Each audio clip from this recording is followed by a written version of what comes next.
안녕하세요. 음악평론가 이영진입니다. 한국 문단 역사에 단편소설의 찬란한 금자탑을 쌓은 춘천 출신 김유정 작가의 문학촌이 그의 향토 사랑과 문학정신을 기리고 계승하려는 춘천 지역 문인들의 노력으로 춘천시 증리 신례마을에 2002년 8월에 설립 개관되었습니다. 김유정 문학촌은 그간 여러 문인들과 문인협회의 열정과 헌신, 그리고 자치단체의 관심과 지원으로 금년 강원도 내에서 처음으로 국립문학관 1호로 지정되는 영광을 안게 되었습니다. 이를 기념하기 위해 마침 김유정 문학관과 오랜 인연을 맺고 춘천시 명예 홍보대사로 위촉돼서 활발히 연주활동을 펼치고 있는 바이올리니스트 우혜주 씨를 중심으로 한 기념연주회가 엊그제 춘천 몸짓 극장에서 비대면으로 개최되었습니다. 이 시간에 김유정 문학촌 강원도 국립문학관 1호 개관기념 I love 춘천 메인 콘서트에서 연주된 곡을 간단히 소개드리고 유튜브를 통한 연주회에 여러분을 초대합니다. 먼저 I love 춘천 메인 콘서트의 출연 연주자들을 소개합니다. 뉴욕에서 활동하고 있는 앙상블 NYCC 리더 음악감독인 바이올리니스트 우혜주, 그리고 국제적인 인지도가 높은 강요 감독이 이끄는 세종 솔로이스트 멤버인 비올리스트 이성진, 앙상블 유리송의 리더인 첼리스트 허정인, 그리고 한예종에서 후진을 양성하고 있는 피아니스트 이선미 씨가 함께 참여합니다. 오늘 여러분들에게 소개해드릴 연주가들이 함께 여러분께 선보일 음악은 모두 4작품입니다. 현악 3중주 1작품과 피아노 4중주 2작품, 그리고 전혀 성격이 다른 바이올린을 위한 랩소디가 1작품 연주되는데, 코디안 랩소디란 이 작품은 들어보시면 아시겠지만 젊은 소설가 한 분이 작품이 연주되는 내내 김유정의 수필 5월의 산골짜기를 낭송하게 됩니다. 좀 특이한 구성의 연주지만 나름대로 작가 김유정의 정서를 물씬 느낄 수 있는 분위기로 연주가 되겠습니다. 그러면 제일 먼저 첫 번째 곡을 간단히 설명드리고 곧바로 연주 영상을 감상하도록 하겠습니다. I love 춘천 메인 콘서트 첫 곡은 루이지 보케리니의 현악 3중주 D장조 제라르 번호 98, 작품 14의 제4번입니다. 이 작품은 보케리니 작품 생애 초기에 해당되는 곡이죠. 본래 이 곡은 2대의 바이올린과 첼로 혹은 바이올린, 비올라, 첼로를 위한 트리오로 작곡되었습니다. 보케리니 나이 28살 때 착수해서 1년 후에 완성을 본 6곡의 작품 가운데 하나입니다. 작품 번호 14로 분류된 현악 3중조곡은 모두 6곡이죠. 제라르 번호 95번부터 100번까지가 이에 해당됩니다. 전체적인 분위기는 평온하면서 단순한 선율이 계속 반복되어지는 형식을 취하고 있고, 이 악장은 안단티노의 템포지만 알레그레토에 가까운 빠르기를 갖고 연주됩니다. 그러면 바이올린의 우혜주, 비올라의 이성진, 첼로의 허정인의 연주로 작품을 감상하시겠습니다.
네, 그러면 이번에는 김유정 문학촌 강원도 국립문학관 1호 지정 기념 아이러브 춘천 메인 콘서트에 가장 잘 어울리는 작품이라고 말씀드릴 수 있는 음악을 감상하실 텐데요.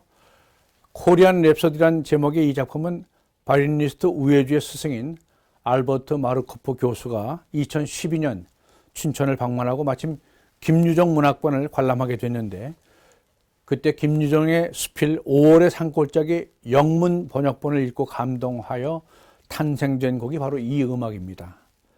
이듬해 뉴욕 카네기 홀에서 세계 초연되었고 이 곡은 우회주에게 헌정되었습니다. 오늘 연주는 그래서 매우 의미 있고 뜻깊은 연주가 되겠습니다. 오늘은 특별히 2020년 버전으로 연주될 텐데요. 강원일보 신춘문예 출신의 청년 작가이며 김유정 문학촌 상주 작가인 전석순 소설가가 코리안 랩소드가 연주되는 내내 김유정의 수필 5월의 산골짜기를 낭송하게 됩니다. 짧지만 화려한 우리 민요 아리랑의 선율로 서주를 연주하면서 이 곡은 시작됩니다. 우회주의 바이올린과 이선미의 피아노 연주입니다.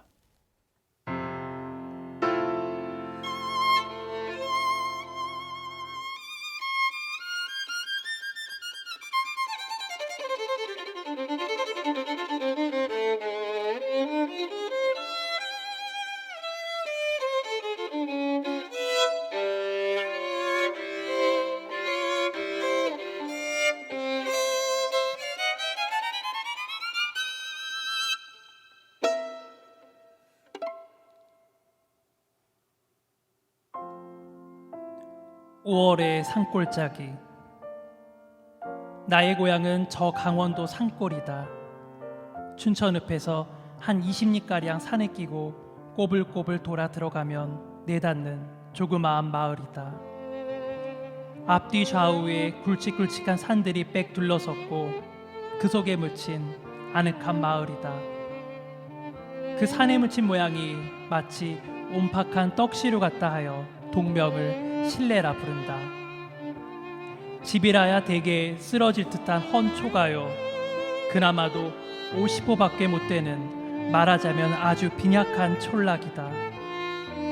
그러나 산천의 풍경으로 따지면 하나 흠잡을 데 없는 귀여운 전원이다.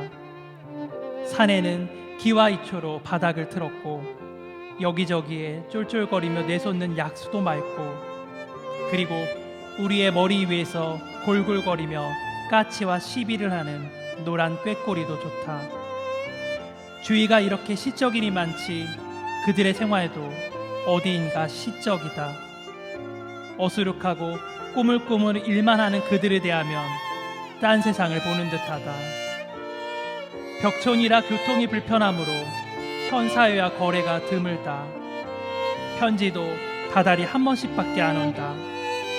그것도 배달부가 자전거로 이 산골짜기까지 오기가 괴로워서 도중에 마을 사람이나 만나면 편지를 좀 전해달라고 부탁하고는 도로 가기도 한다. 이렇게 도애와 인연이 멀므로 그 인심도 그리 야박하지가 못하다. 물론 극히 궁한 생활이 아닌 것은 아니다. 그러나 그들은 아직 악착한 행동을 모른다. 그 증거로 아직 나의 기억에 상해 사건으로 마을에 소동을 일으킨 적은 없었다. 그들이 모이어 일하는 것을 보아도 퍽 우의적이요, 따라서 유쾌한 노동을 하는 것이다. 5월쯤 되면 농가에는 한창 바쁠 때이다. 밭일도 급하거니와 논에 모도 내야 한다. 그보다는 논에 거름을 할 갈이 우선 필요하다. 갈을 꺾는 데는 갈잎이 알맞게 퍼들어졌을 때, 그리고 쇠기 전에 부랴부랴 꺾어 내려야 한다. 이러한 경우에는 일시에 아는 품이 든다. 그들은 연하문씩 한때가 되어 돌려가며 품앗이로 일을 해주는 것이다. 이것이 일의 권태를 잊을 뿐만 아니라 또한 일의 능률까지 오르게 된다. 갈 때가 되면 산골에서는 노유를 막론하고 무슨 명절이나처럼 공연이 기꺼 없다. 왜냐하면 갈꾼을 위하여 막걸리며 고등어, 콩나물, 두부의 입 앞 이렇게 별식이 벌어지기 때문이다. 농구나면 얼른 앉은 자리에서 밥 몇 그릇씩 치는 탐식가로 정평이 났다. 사실 가를 꺾을 때 그들이 먹는 식품은 놀라운 것이다. 그리고 이렇게 먹지 않으면 몸이 감당해 나가지 못할 만치 일도 역 고된 일이다. 거한 산으로 헤매이며 가를 꺾어서 한 짐 잔뜩 지고 오르내리자면 방울땀이 떨어지니 여느 일과 노동이 좀 다르다. 그러니 많지 산골에서는 갈꽃만은 특히 잘 먹이고 잘 대접하는 법이다. 개동부터 어두울 때까지 그들은 밥을 5끼를 먹는다. 다시 말하면 조반, 점심 겨누리, 점심, 저녁 겨누리, 저녁 이렇게 여러 번 먹는다. 게다가 참참히 먹이는 막걸리까지 친다면 하루에 무려 8번의 식사를 하는 셈이다. 그것도 감투밥으로 올려 담은 큰 그릇의 한 사발을 그들은 주는 대로 어렵지 않게 다 치고 하는 것이다. 아, 잘 먹었다. 이렇게 먹어야 허리가 안 휘어. 이것이 그들이 가진 지식이다. 일에 과로하여 허리가 아픈 것은 모르고 그들은 먹은 밥이 삭아서 창자가 홀쭉하니까 허리가 휘는 줄로만 안다. 그러니까 빈 창자에 연신 밥을 먹여서 꼿꼿이 만들어야 따라서 허리는 펴질 걸로 알고 굳이 먹는 것이다. 갈꾼들은 흔히 바깥들에 멍석을 펴고 쭉 둘러앉아서 술이고 밥이고 한데 즐긴다. 어쩌다 동리 사람이 그 앞을 지나게 되면 그들은 손짓으로 부른다. 여보게 이리와 한잔하게, 밥이 따스하니 한술 뜨게유. 이렇게 옆 사람을 불러서 음식을 나누는 것이 그들의 예의다.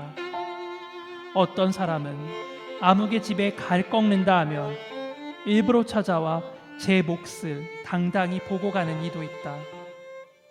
나도 고향에 있을 때 갈꾼에게 여러 번 얻어먹었다. 그 막걸리의 맛도 좋거니와 옹기종기 모이어 한 가족같이 주고받는 그 기분만도 깨끗하다. 산골이 아니면 보기 어려운 귀여운 단란이다. 그리고 산골에는 잔디도 좋다. 산비 아래 포근이 깔린 잔디는 제물로 침대가 된다. 그 위에 바둑이와 같이 벌룬 자빠져서 묵상하는 재미도 좋다. 여길 보아도 저길 보아도 우뚝우뚝 섰는 모조리 푸른 산임에 잡음 하나 들리지 않는다. 이 산 속에 누워 생각하자면 비로소 자연의 아름다움을 고요히 느끼게 된다. 머리 위로 날아드는 새들도 갖가지다. 어떤 놈은 밤나무까지 앉아서 한 다리를 반짝 들고는 기름한 꽁지를 회회 두르며 삐죽삐죽 이렇게 노래를 부른다. 그러면 이번에는 하얀 새가 뺑 하고 날아와 앉아서는 고개를 까뜩까뜩 하다가 도로 뺑 하고 달아난다. 혹은 나무줄기를 쪼며 돌아다니는 딱따구리도 있고, 그러나 때를 지어 푸른 가지에 유의를 하며 지저귀는 꾀꼬리도 몹시 귀엽다. 산골에는 초목의 내음새까지도 특수하다. 더욱이 새로 튼 잎이 한창 퍼들어질 임시에는 바람에 풍기는 그 향취는 일필로 형용하기 어렵다. 말하자면 개운한 그리고 졸음을 청하는 듯한 그런 나른한 향기다. 일종의 선정적 매력을 느끼게 하는 짙은 향기다. 뻐꾸기도 이 내음새에는 민감한 모양이다. 이때부터 하나둘 울기 시작한다. 한 해에만 뻐꾸기의 울음을 처음 들을 적만치 반가운 일은 없다. 우울한 그리고 구슬픈 그 울음을 우리대이면 가뜩이나 한적한 마음이 더욱 늘어지게 보인다. 다른 데서는 논이나 밭을 가를 때 노래가 없다 한다. 그러나 산골에는 소모는 노래가 따로 있어 논밭일에 소를 부릴 적이면 의뢰이 그 노래를 부른다. 소들도 세련이 되어 주인이 부르는 그 노래를 잘 이해하고 있다. 그래서 노래대로 좌우로 방향을 변하기도 하고 또는 보조의 속도를 느리고 줄이고 이렇게 순종한다. 먼 발치에서 소를 몰며 처량히 부르는 그 노래도 좋다. 이것이 모두 산골이 홀로 가질 수 있는 성스러운 음악이다. 산골의 음악으로 치면 물소리도 빼지는 못하리라. 쫄쫄 내솟는 샘물 소리도 좋고 또는 촐랑촐랑 흘러내리는 시내도 좋다. 그러나 세차게 콸콸 쏠려내리는 큰 내르대하면 정신이 번쩍 난다.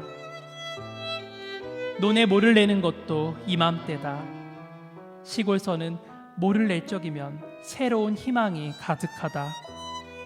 그들은 즐거운 노래를 불러가며 가을의 수확까지 연상하고 한 포기의 모를 심어 나간다. 농군에게 있어서 모는 그들의 자식과 같이 귀중한 물건이다. 모를 내고 나면 그들은 그것만으로도 한 해의 농사를 다 진 듯 싶다. 아낙네들도 일꾼에게 밥을 해내기에 눈코 뜰 새 없이 바쁘다. 그리고 큰 함지에 쳐담아 이고는 일터에까지 나르지 않으면 안 된다. 아이들은 그 한지 끝에 쫄래쫄래 따라다니며 묵묵히 제 몫을 요구한다. 그리고 갈 때 전후하여 송아가 한창이다. 바람이라도 세게 불 적이면 시냇면에 송아가루가 노랗게 엉긴다. 아낙네들은 기회를 타서 머리에 수건을 쓰고 산으로 송아를 따러 간다.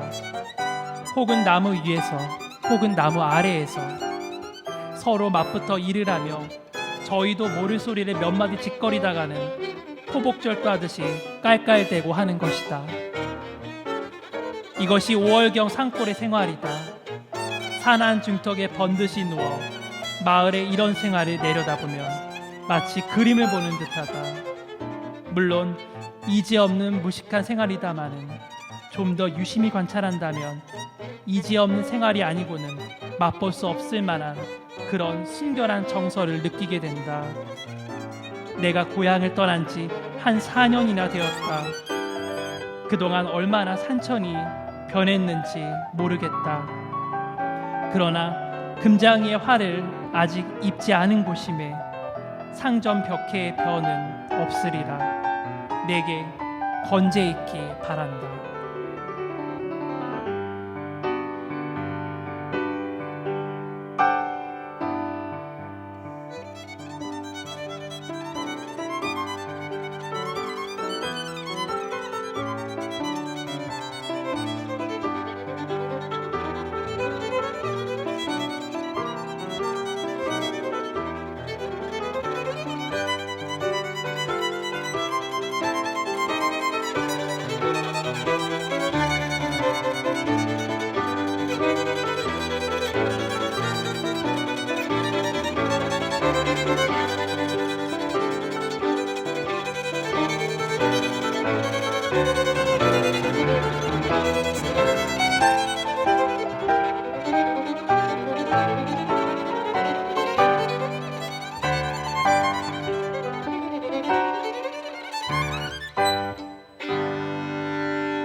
네, 이번에 들어보실 곡은 베토벤의 피아노 4정주 E플랫 장조 작품 16.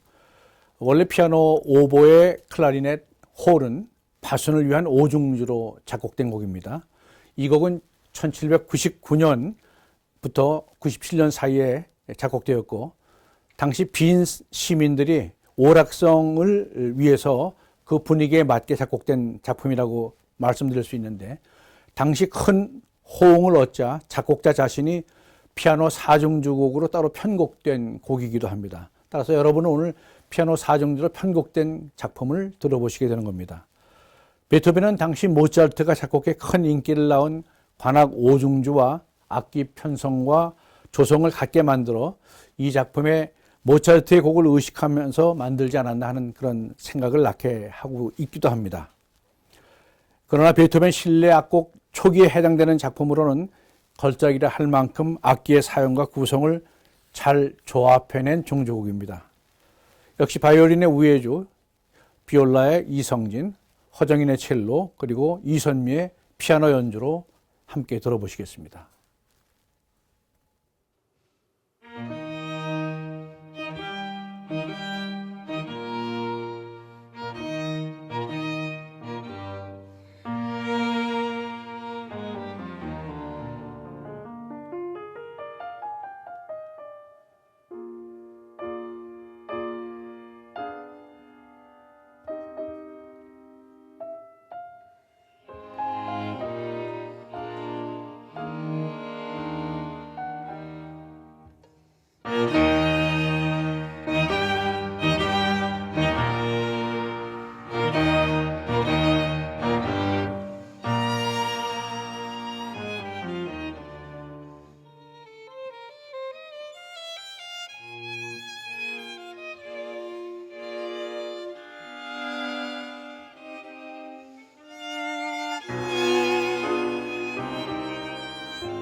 네, 아이러브 춘천 메인 콘서트 오늘 여러분과 함께할 마지막 곡입니다.